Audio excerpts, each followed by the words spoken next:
देखिए, बिहार में विधानसभा का चुनाव नज़दीक है। ऐसे में तमाम नेताओं का इधर से उधर आना-जाना लगा रहता है।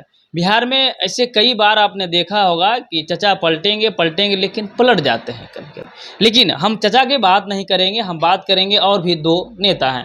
चिराग पासवान के चाचा रहे पशुपति पारस और जो वीआईपी के सुप्रीमो हैं मुकेश सहनी, उनकी हम बात कर रहे हैं। अभी खबरों के मुताबिक जो चल रहा है, बता दें कि सुनने में आ रहा है कि एनडीए का सहारा ले सकते हैं पशुपति पारस और मुकेश सहनी। यही सब तमाम मुद्दे पर बातचीत करने के लिए मेरे साथ राष्ट्रीय जनसंपर्क पार्टी के राष्ट्रीय अध्यक्ष उपेंद्र सहनी जी है। क्या कुछ कहना चाहेंगे, सुनने की कोशिश करते हैं। देखिए, जो भी राजनीतिक दल का अपना वर्चस्व नहीं रहेगा, अपना वोट नहीं रहेगा, वही आदमी गठबंधन में जाना चाहता है।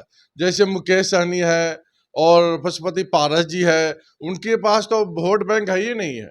अगर अकेले देख कर आए तो 5,000 2,000 वोट भी नहीं आ सकता है, इसलिए गठबंधन में जाना चाहता है। एक बार जो एनडीए में था और पूरा विधायक को छीनकर उसको भगा दिया गया, मंत्री पद ले लिया गया, फिर भी वो जाने को चाह रहा है, लेकिन उसके बाद वोटे नहीं है।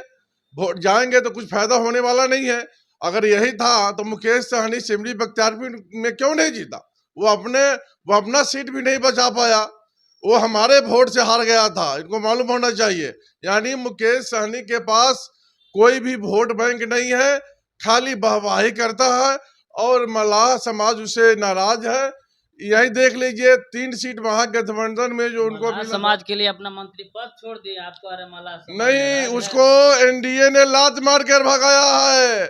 और इनको इतना ही रहता आरक्षण की बात करते हैं। अभी रुक जाइए 2 मिनट। उनको अगर ऐसा ही रहता तो लोकसभा में 3 गो सीट मिला था, न खुद लड़ा न दूसरे मलाह को टिकट दिया। मतलब मलाह का नेता नहीं ना है वो तो सौदागर है, मलाह को सौदा करता है और बेच देता है। लेकिन इसके चाल और ढाल को बिहार के मलाह समाज समझ चुका है।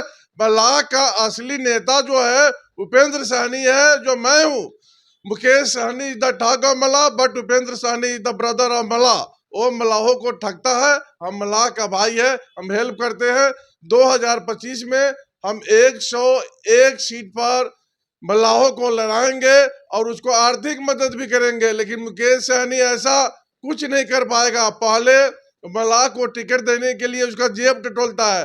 आपके पास 2-4 करोड़ रुपया है क्या हमको देने के लिए? उसके बाद बात करता है, उससे पहले वो बात करता नहीं है। इसलिए टोटली फेल है मुकेश सहनी। ना राजद लेगा, खाली ढोंग कर रहा है, देगा तो 5 से 10 सीट देगा। हाल ही में चिराग पासवान जो है केंद्र का राजनीतिक छोड़ बिहार का राजनीति करना चाहते हैं। क्या 2020 का दर्द जो है फिर से नीतीश को झेलने पड़ेगी 2025 में? देखिए, चिराग पासवान जी को उनके पास भी वोट नहीं है और उनको विरासत में मिला हुआ है, रामविलास जी के विरासत में उनको मिला हुआ है, इसलिए कूद फान कर रहे हैं। जो हालत मुकेश सहनी का है, जो हालत चिराग पासवान का है, दोनों जो है ना फेल है बिहार में। अकेले लड़े थे, कितना सीट आया वो अभी भाग गया। इसीलिए उनका जो है कोई वर्चस्व नहीं है, किधर भी रहे उसे कोई फर्क नहीं पड़ता है। चलिए, हाल ही में जिस तरह से कश्मीर में आतंकी हमले हुए, निर्दोष भारतीय लोगों का जो है जाने गई है, उस आतंकी को लेकर के कई तरह के जो है राजनीतिक लोग अपनी अपनी रोटी भी सेक रहे हैं। एक बयान आपने सुना होगा, वायरल कंटेंट चल रहा है, आरजेडी के नेता ने भरे मंच से ही कह दिया है। देखिए, आरजेडी का नेता जो है अधिकतर समझदारी नहीं है उनमें, इसलिए पाकिस्तान जिंदाबाद का नारा लगा रहा है। हम अपने पार्टी की ओर से बिहार सरकार से मांग करते हैं कि जल्द से जल्द उस पर एफआईआर लॉन्च किया जाए और उसको अंदर किया जाए, ताकि उसको सबक मिल सके। अगर हमारे देश में रहता है, हमारे देश में खाता है और हमारे देश में पलता फूलता है, लेकिन पाकिस्तान का जो नारा लगाता है एकदम के दम बिल्कुल के बिल्कुल गलत है। इसलिए जल्द से जल्द अरेस्ट किया जाए उसको। चलिए, अब आपने कहा कि मलाह समाज के लोगों को जो है 101 सीट हम लोग देंगे।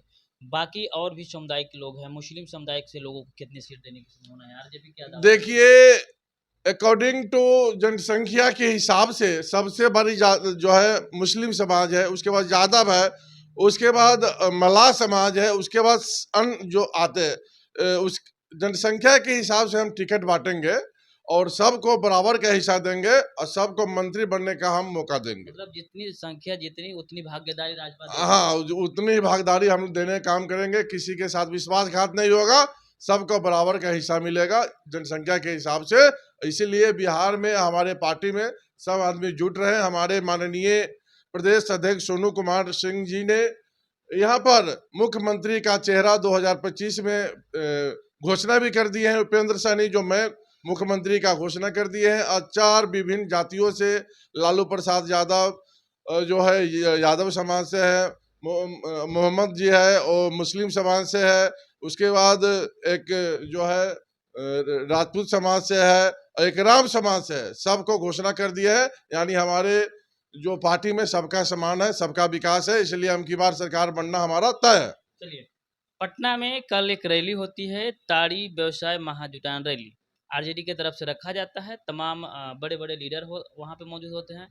तेजस्वी यादव आते हैं, संबोधन में कहते हैं कि हमारी सरकार अगर बनती है तो हम इसको प्राथमिकता जो है एक उद्योग के रूप में देंगे ताड़ी का। कैसे देखिए, हमारा कहना है जब चाचा के साथ थे उसी समय ताड़ी बंद हुआ, दारू बंद हुआ। अभी कहाँ चल गए? सत्ता जब चल गए सब याद आ रहा है। उद्योग का धंधा देंगे ताड़ी को, यानी सबसे बड़ा जो गरीबों का दुश्मन है, एससी एसटी ओबीसी का जो दुश्मन है तेजस्वी यादव है, लालू प्रसाद रहा है। सिर्फ सत्ता के लालच में कुछ भी कर सकता है, लेकिन उनके नाद में बिहार की जनता आने वाला नहीं है। सब समझ चुका है कि ये धोखेबाज है और अफसर को देखते रहते हैं किस प्रकार हम सत्ता में आ सके, लेकिन वो तो बिल्कुल फेल है और एनडीए में फेल है। हम की बार राष्ट्रीय जन संभावना पार्टी बहुमत से सरकार बनाएगी और 5 साल चलाएगी और फिर मौका मिलेगा तो फिर हम सरकार बनाएंगे। हम की बार कोई फेल होने का चांस ही नहीं है। चलिए, राष्ट्रीय जनसंभावना पार्टी के राष्ट्रीय अध्यक्ष उपेंद्र सहनी जी और हम दोनों बात कर रहे थे राजनीतिक मुद्दा पर, बिहार के विधानसभा चुनावी मुद्दे पर नजर रखते हुए बात किए। हम चाहेंगे कि तमाम दर्शकों का हम दोनों का बात आपको कैसा लगा कमेंट के जरिए हमें जरूर बता दीजिएगा। आगे और भी अपडेट हम जरूर लाएंगे। धन्यवाद, देखते रहें वाई डिस्कवरी न्यूज।